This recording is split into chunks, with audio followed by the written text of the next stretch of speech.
pra gente direitinho onde é que você está, por que é a segunda Fordlândia a cidade de Voltaire.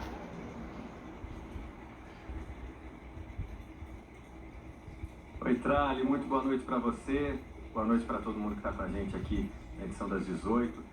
Pois é, a gente incluiu, né, na nossa rota aqui pela Amazônia essa passagem por Fordlândia, que é um lugar bastante curioso, assim, que mostra a grandiosidade da Amazônia e que essa grandiosidade não é recente, não é de agora, né?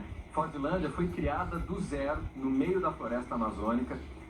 As tratativas, né, para inaugurar essa cidade, você vai começar a ver aí na tela as imagens, peço até que a gente encha a nossa tela aí com essas imagens de Fordlândia, das ruínas do que foi Fordlândia, porque o Henry Ford, naquela época, já nos anos 10, final dos anos 10, começo dos anos 20, começou a negociar a construção de uma vila operária aqui no meio da Amazônia para extrair borracha das seringueiras e fabricar com essas borrachas os pneus dos carros da Ford.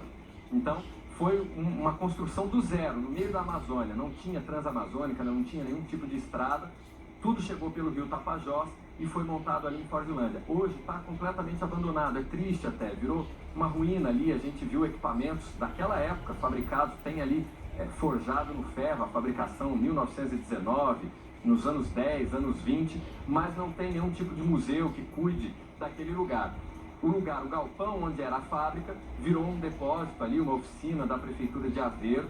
Fordlândia é um distrito de Aveiro aqui no Pará, mas tudo bastante abandonado, com muito mato em volta. A gente teve que vencer o mato para poder entrar lá dentro e as coisas estão bem precárias, assim, caindo aos pedaços a fábrica da Ford.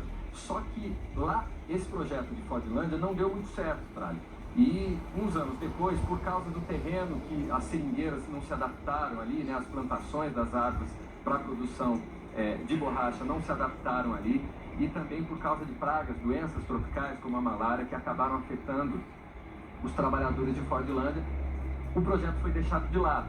E aí, 300 quilômetros acima, pelo rio Tapajós, surgiu a ideia de fazer Belterra, que inicialmente foi chamada de Bela Terra, e é onde a gente está agora.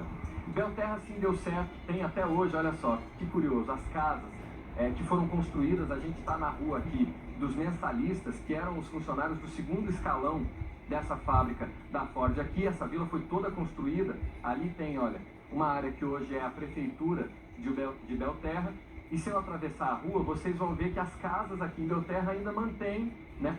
Os moradores que ficaram aqui têm esse compromisso, são obrigados a manter tudo pintado como era antes, de madeira, verde e branco.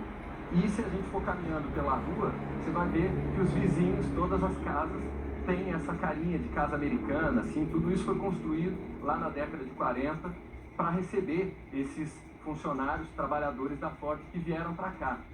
Depois que a fábrica foi desativada, toda essa área, que era uma área particular da Ford, do Henry Ford, isso passou para o Ministério da Agricultura, e hoje quem vive aqui são familiares e pessoas aposentadas, servidores do Ministério da Agricultura que trabalharam aqui, e aí foi passando de pai para filho, eles herdaram essas casas.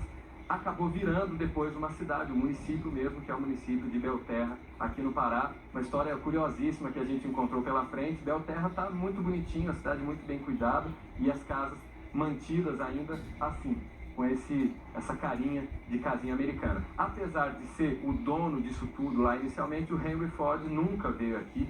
Embora tivesse uma casa especialmente montada para ele, aqui em Belterra, ele nunca esteve aqui porque tinha medo das doenças tropicais, tá?